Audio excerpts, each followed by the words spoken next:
अस्सलामु अलैकुम वरहमतुल्लाहि वबरकातुह।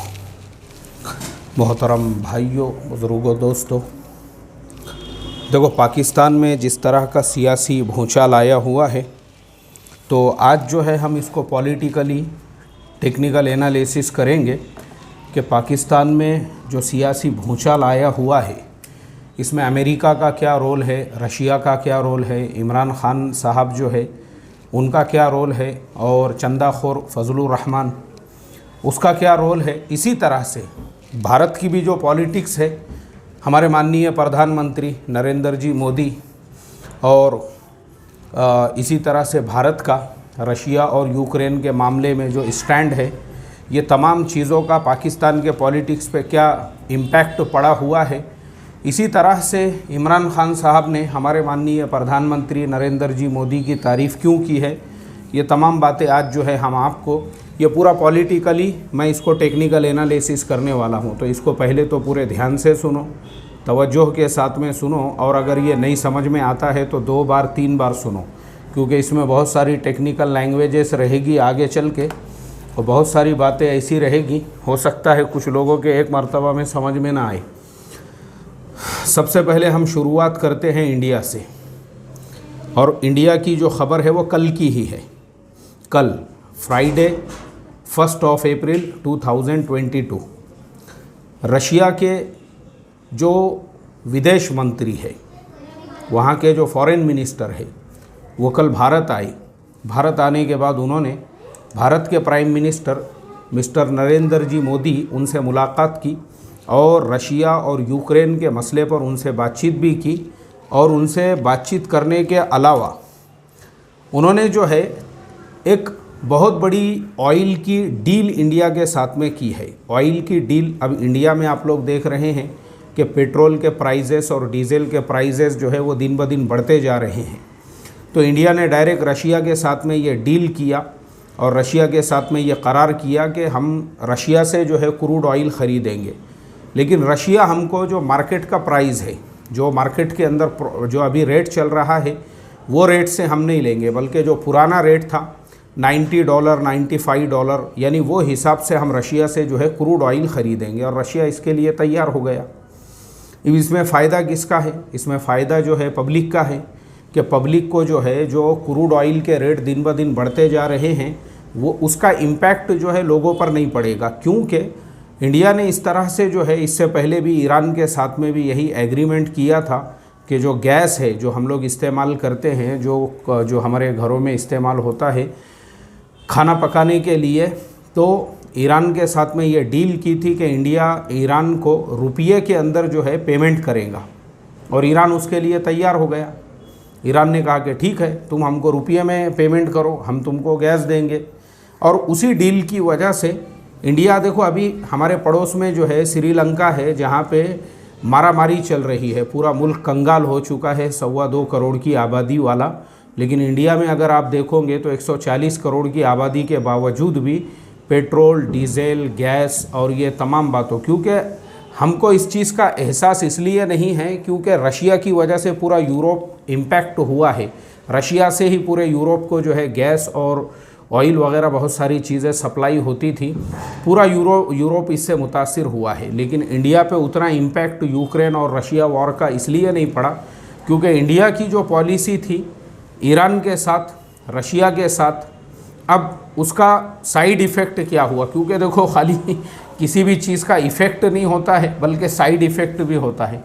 अब ये बात का साइड इफ़ेक्ट ये हो गया, अब आज की न्यूज़ ये है कि अमेरिका के अंदर उन्होंने एक प्रेस कॉन्फ्रेंस ली, और अमेरिकन जो फॉरेन अफेयर्स के जो वहाँ के यानी जो स्पोक पर्सन हैं, उन्होंने आज मीडिया के सामने कहा कि इंडिया रशिया से जो कुर्बत बढ़ा रहा है और रशिया के जो करीब जा रहा है, तो फ्यूचर में इंडिया के ऊपर इसका इम्पैक्ट पड़ेगा और इंडिया को इसे भुगतना पड़ेगा। यानी जिसको हम कह सकते हैं खुली धौंस है ये, कि अगर तुम उनका साथ दोगे तो हम तुम्हारे अपोज में हैं और इसका इम्पैक्ट तुम्हारे ऊपर पड़ेगा, तुम्हारे देश के ऊपर पड़ेगा। ये आज की न्यूज़ है। लेकिन इंडिया ने क्या किया, इससे पहले भी जब यूनाइटेड नेशन के अंदर रशिया के अगेंस्ट में सारे मुल्क खड़े हुए थे, तब भी यूएई, इंडिया और ईरान, और चाइना, ये मुल्क जो है वो रशिया के साथ में खड़े हुए थे। इन्होंने रशिया के तरफदारी के अंदर जो है वहाँ पे वोट डाला। उस वजह से भी अमेरिका जो है पूरा नीचे से ऊपर तक तिल मिलाया हुआ है। मतलब ये है कि इंडिया की जो पॉलिटिक्स है वो अमेरिका से ज़र्रा बराबर भी मुतासिर नहीं है। इंडिया जो है रत्ती बराबर भी, मतलब इंडिया को अमेरिका का डर नहीं है, खुले अल्फाज में अगर कहा जाए तो। अब चलिए हम पाकिस्तान पे आते हैं कि भाई पाकिस्तान का अमेरिकन पॉलिटिक्स और रशिया की पॉलिटिक्स से क्या लेना देना है। तो जब यूक्रेन और रशिया के दरमियान में ये जब टेंशन शुरू हो गई तो उस वक्त में पाकिस्तान के प्राइम मिनिस्टर इमरान खान वो रशिया गए। उन्होंने डायरेक्ट व्लादिमीर पुतिन से मुलाकात की। अब जब उन्होंने ऐसे हालात में व्लादिमीर पुतिन से मुलाकात की और वो रशिया चले गए तो पाकिस्तान के अंदर अब अमेरिका जो है इंडिया के अंदर किसी लीडर को ख़रीद नहीं सकता, यानी जो अपोजिशन वाले हैं उनमें पहले तो उतनी ताकत है नहीं। तो चूँकि अभी जो हुकूमत है, गवर्नमेंट है, वो पूरा उनको जो है पूरी लीड मिली हुई है और वो अपने ख़ुद के बलबूते पे और अपनी ताकत पे यहाँ पे हुकूमत चला रहे हैं। तो इंडिया को जो है उन्होंने खुली धौंस दे दी।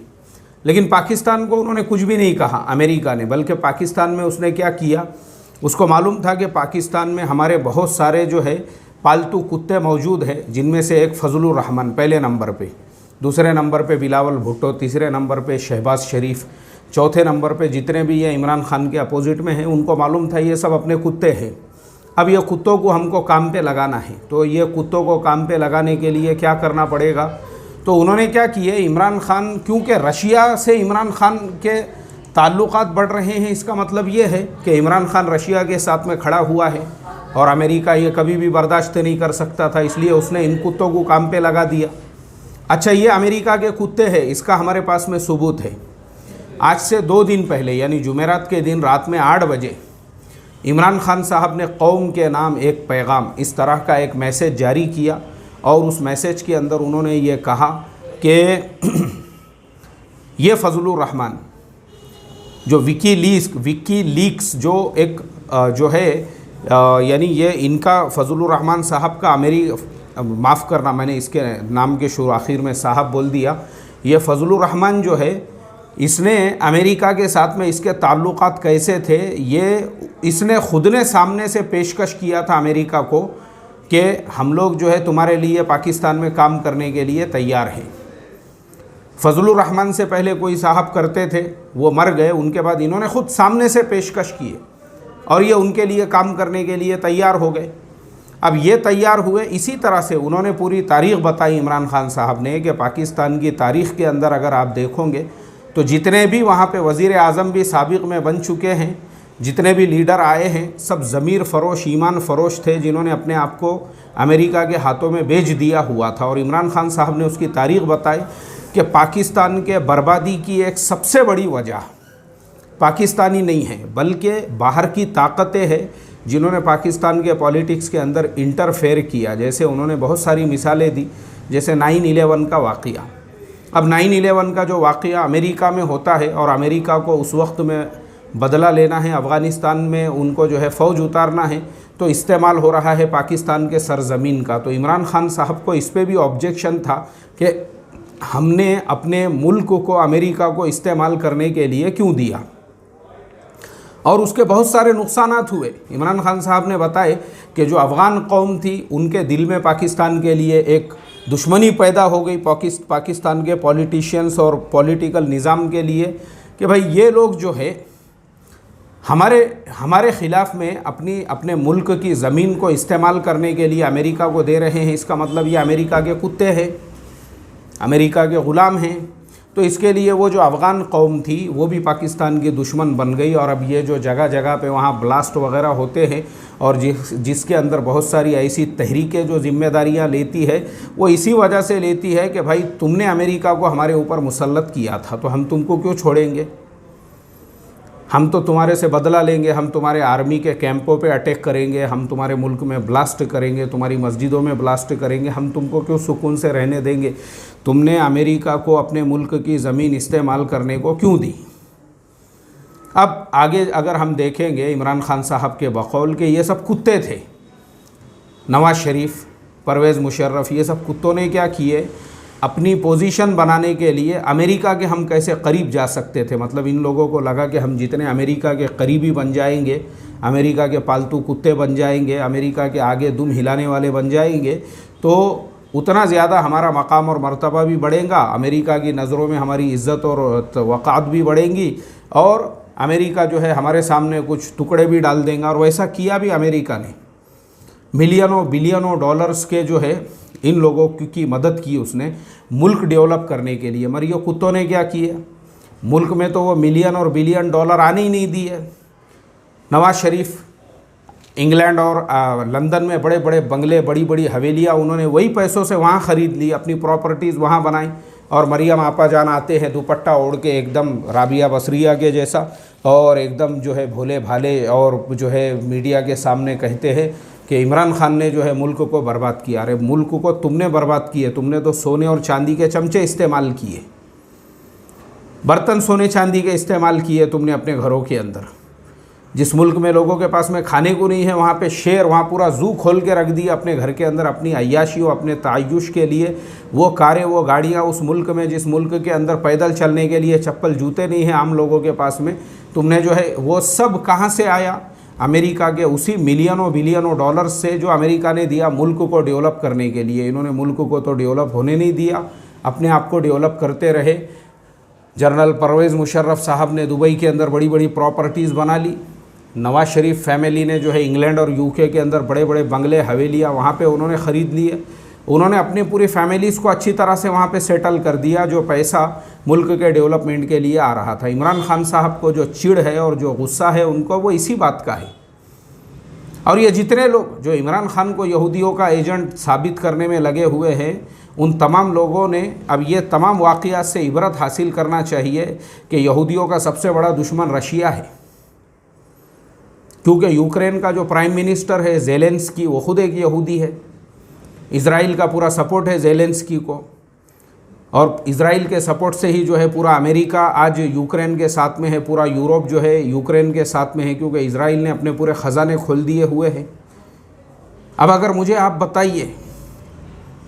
बताइए कि यहूदियों के एजेंट कौन हैं? ये जो अमेरिका के लिए दुम हिलाने वाला फजलू, ये शहबाज शरीफ, ये बिलावल भुट्टो, ये मरियम आपा, ये सारे लोग, ये पालतू है ये अमेरिका के, जो यहूदियों के लिए काम कर रहे हैं। और इमरान खान ने क्या कहा? उसने कहा कि मैं भारत के वज़ीर आज़म माननीय प्रधानमंत्री नरेंद्र जी मोदी की तारीफ़ करता हूँ।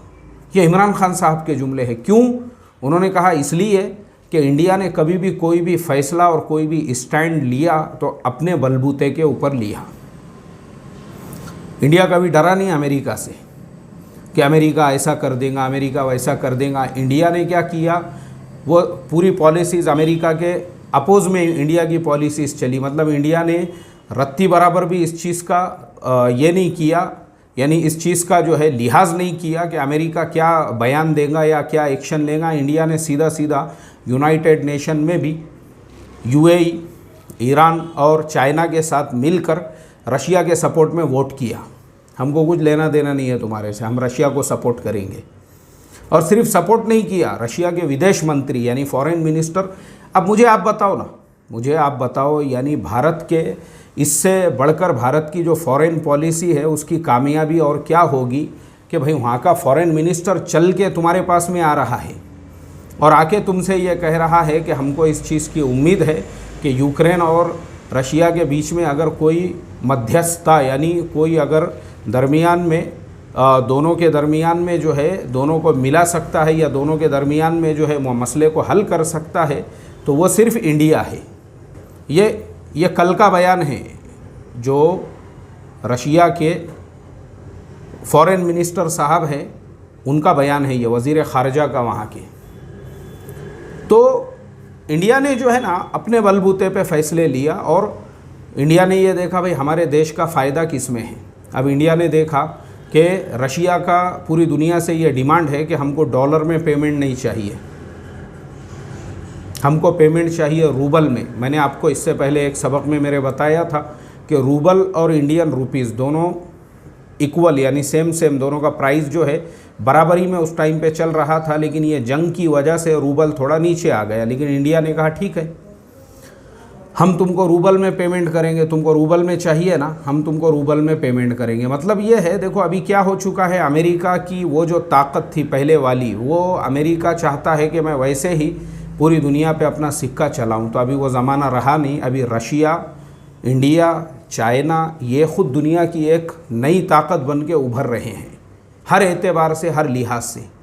अब यहाँ पे प्रॉब्लम यह आया कि ख़ुद इमरान खान साहब को तारीफ़ करना पड़ी। उन्होंने कहा कि भाई भारत के वज़ीर आज़म नरेंद्र जी मोदी ये दबे नहीं अमेरिका से, बल्कि इन्होंने अपने बलबूते के ऊपर फ़ैसला लिया और रशिया से जो है एग्रीमेंट भी कर दिया। अभी तो कल एग्रीमेंट भी हो गया ऑयल के बारे में। इससे हमारे इकोनॉमी के ऊपर इम्पैक्ट पड़ेगा, उससे हमारे ऊपर फ़र्क ये पड़ेगा कि और आगे जो है पेट्रोल और डीज़ल के रेट नहीं बढ़ेंगे। तो पाकिस्तान में उसके अपोज में क्यों हुआ ऐसा? सिर्फ ये बिकाऊ लीडरों की वजह से। ये सब बिकाऊ है। ये ज़मीर फ़रोश इन्होंने ख़ुद अमेरिका के सामने पेशकश की हुई है कि हमको अपना कुत्ता बनाओ बोल के। ख़ुद फजलू जो है उसका लेटर है वहाँ पे। और ये जितने लोग जो है ना, फजलू को अकाबिर का ये है और अकाबिर का वो है और हमारी शान है और हमारी आन है बान है, क्या मालूम मेरे कुत्तों तुमको? बहुत सारे मैंने इंडिया के भी कुत्ते देखा हूँ जो मुझे मैसेज कर रहे हैं या मेरे नीचे कमेंट कर रहे हैं, तुमको मालूम क्या है रे फजलू के बारे में? साले भिखारियों, आराम से यहाँ खाने पीने को मिल रहा, रोना सुकून से, इत्मीनान से, क्या मालूम है तुम लोगों को? तो ऐसे जो लोग हैं ना, ऐसे लोग सिर्फ अपने मसलक की वजह से, नहीं फजलू अपने मसलक का है, फजलू अपनी जमात का है, फजलू अपने नज़रियात का है, फजलू अपने ख़यालात का है। मतलब तुम्हारे नज़रियात तुम्हारी जमात का रहेगा तो यहूदियों का एजेंट भी बनेगा तो चलेगा, तुमको पूरे मुल्क को बर्बाद भी करेगा। और इसके अंदर सबसे ज़्यादा पादमारी और सत्यानाश मारी उन शायरों ने की है जिन्होंने ये फजलू के जैसों की शान में तराने लिखे हैं। मैं देख रहा हूँ, मुझे लिंक भेज रहे लोग, देखिए बोले फजलू की शान में फ़ुलाने साहब, हमारा फजलू ऐसा, हमारा फजलू वैसा। काय को फालतूगिरी यार। यही चीज़ों ने यह सत्यानाश पादमारी करके ज़माने जाहिलियत में ऐसे ही वो अरब अपने बड़ों की जो है ना तारीफ़ें तौसीफ़ें करके 100 साल तक जंगें लड़ा करते थे। वो ऊँटों पे से पानी पीने के लिए जो लड़ाइयाँ होती थी ना 40-40 साल तक, वो इसी वजह से होती थी क्योंकि ऐसे ही तराना पढ़ने वाले उनके अंदर की आग को भड़काए रखते थे। जैसे आज हमारे ज़माने में फजलू के जैसों की तारीफ़ और तौसीफ़ के अंदर लोगों ने तराने और उसका जो है बस उसको पता नहीं उसको कहाँ से कहाँ तक पहुँचा दिया हुआ है। उनको मालूम ही नहीं है वहाँ की पॉलिटिक्स और वहाँ की सियासत के इस्लाम का सबसे बड़ा नुकसान हमारे लिए जो है ना, अल्लाह के नबी सल्लल्लाहु अलैहि वसल्लम की शरीयत है। एक बात याद रखो, हम कोई अगर हमारे मसलक का है और वो गलत कर रहा है तो इसका मतलब ये नहीं कि हम उसको नबी समझेंगे या खुदा समझेंगे। हमारे बड़े ऐसे थे, हमारे बड़े वैसे थे, उनके नारियलों को पकड़ के लटको उनके। चले सत्यानाश मार दिए हुआ है पूरी तंजीमों तहरीकों के। जब अकरबा परवरी की वजह से जनाजे निकाल दिए हुए हैं, अपने चमचे, अपने चेले, अपने चपाटों को सदर सेक्रेटरी बना के अपने ख़ानदान के लोगों को आगे बढ़ा के इसीलिए सत्यानाश मार के रखा हुआ है, यही सब चीज़ों की वजह से। क्योंकि हम जो है ना मसलकों के मुसलमान बने हुए हैं, मसलकों के खली बस। तो इसके लिए ये फजलू का भी जो मसला है वो इसी वजह से है कि बहुत सारे लोग अपने मसलक का है, अपनी जमात, कोई मसलक कोई जमात नहीं है। यहाँ पे नुकसान इस्लाम का हो रहा है। क्या बाकी लोग मुसलमान नहीं हैं? पाकिस्तान के अंदर बसने वाले इमरान खान साहब मुसलमान नहीं हैं? तो इसके लिए भाई मेरी रिक्वेस्ट और दरख्वास्त है, ये सब लोग जो है ना, इनको कुछ लेना देना नहीं है इस्लाम से। इन्होंने सिर्फ अपने मफादात के लिए, ये ख़ुद यहूदी एजेंट है। अगर ये यहूदियों के एजेंट नहीं रहते थे तो इमरान खान को सपोर्ट करते थे। जैसे आज भारत के अंदर पूरा अपोजिशन आज भारत के प्रधानमंत्री साहब के साथ में खड़ा हुआ है। माननीय प्रधानमंत्री हमारे जो है उनके साथ में पूरे अपोजिशन के लीडर पूरे सब उनके साथ में खड़े हुए हैं कि तुमने अगर रशिया को सपोर्ट किया है, सही किया है, हम तुम्हारे साथ में हैं। इसे इत्तेहाद कहते हैं, इसे एकता कहते हैं। तब जाके मुल्क ताकतवर बनते हैं, तब जाके मुल्क की इकोनॉमी डेवलप होती है, तब जाके जो है ना ऐसे बड़े बड़े फ़ैसले लेने से किसी को लिहाज में ना रखते हुए कि हाँ हम रशिया से ऑयल ख़रीदेंगे, कोई लेना देना नहीं हमको अमेरिका को। हालांकि आज का बयान है, अमेरिका ने आके मीडिया के सामने धौंस दे दिया भारत को कि इसके नतीजे भुगतना पड़ेंगे, देखेंगे जब का जब, कौन है तुम नतीजे भुगतने वाले। ये होता है और वहाँ पे इमरान खान साहब रशिया को जाके अभी आए नहीं पाकिस्तान के अंदर, सारे कुत्तों ने भौंकना शुरू कर दिए। इन्होंने अपने आकाओं को खुश करने के लिए, अपने आकाओं को बताने के लिए, हाँ हम काम में लगे हुए, तुम्हारे काम में लगे हुए हैं। फजलू वो भी हाथ बता के बता रहा है वहाँ पे जो है बाइडेन को लगे हुआ है, मैं अपनी जिम्मेदारी निभाऊंगा। शहबाज शरीफ, हाँ हम सब तुम बेफिक्र रहो वहाँ पे अमेरिका में, वाशिंगटन डीसी में बेफिक्र रहो। हम यहाँ उखाड़ के फेंकते ही है इमरान को, क्यों रशिया की गोद में जा रहा है ये, क्यों रशिया को सपोर्ट कर रहा है। ऐसे तो कुत्ते हैं ये साले, हराम के पिल्ले। तो ऐसा ही जो है ना, ऐसी ही चीज़ों की वजह से मुल्क बर्बाद होते हैं। जो इमरान खान साहब है ना, वो बेचारे पढ़े लिखे आदमी हैं, वो मुल्क को अपने पैरों पे, वो इंडिया से उन्होंने ये मोटिवेशन लिया है कि भाई हम जब एक साथ में आज़ाद हुए, मैंने उनका वो भी बयान सुना कि भाई कहाँ इंडिया का पासपोर्ट, कहाँ हमारा पासपोर्ट, कहाँ इंडिया की इकोनॉमी, हमारी एक ही दिन आज़ाद होने वाले दोनों देश है। इतना फ़र्क क्यों हुआ? क्योंकि वहाँ तुमने लीडरों को रहने ही नहीं दिया। और यही इख्तलाफात की वजह से तो मेरा ये मैसेज पाकिस्तान के हर आदमी को सुनाना चाहिए, वहाँ के हर आदमी तक पहुँचाओ कि तुमको किन से मोहब्बत है। तुम अपने मुल्क का डेवलपमेंट, जिस तरीक़े से जो है भारत की तरक्की आज जो है, भारत एशिया के अंदर एक उभरती हुई इकोनॉमी है, तुम इससे इबरत हासिल करो। अच्छा चलो ठीक है, भारत के बाद में नंबर आता है बांग्लादेश का, वो भी तो तुम्हारे से अलग हुआ, वो उसको तो अभी तो 50 साल भी नहीं हुए। और 50 साल के अरसे के अंदर जो है, मेरे ख्याल से पिछले साल जो है उन्होंने अपनी गोल्डन जुबली सेलिब्रेट की है। 50 साल के भी जो उनको आज़ाद हुए, एक्चुअल में तो उनको समझो 45-40 साल कहेंगे हम, क्योंकि 5-6 साल तो इंडिया ने ही संभाला उनको। इबरत हासिल करो यार। वो जो बांग्लादेश है, वहाँ का टका और इंडिया का रुपया आज दोनों बराबरी में है, और तुम कहाँ पे है वो ख़ुद तुम अपनी इकोनॉमी पे ये करो। आज पूरे कोरोना के ज़माने में पूरे दुनिया की इकोनॉमी माइनस में थी, वो बांग्लादेश की इकोनॉमी और चाइना दोनों प्लस में थे। आज वो बांग्लादेश, आप सोच सकते हैं कि वहाँ पे, अच्छा उसका रीज़न क्या है? उसका रीज़न यही है, वहाँ पे खालिदा जिया थे प्राइम मिनिस्टर, उनके बाद जो हसीना आपा भी आए हैं, तकरीबन 15 सालों से हसीना आपा है। यानी उस मुल्क की कौम को पता है कि हमारे ऊपर जो हुक्मरान है, इत्तेहाद है ना उस मुल्क के अंदर, इत्तेहाद है भाई। उन्होंने हसीना आपा को काम करने का मौका दिए। हसीना आपा ने चाइना के साथ, हसीना आपा ने इंडिया के साथ ऐसे रिलेशन बनाए हुए हैं कि आज रिकॉर्ड तोड़ दी उस मुल्क की इकोनॉमी ने।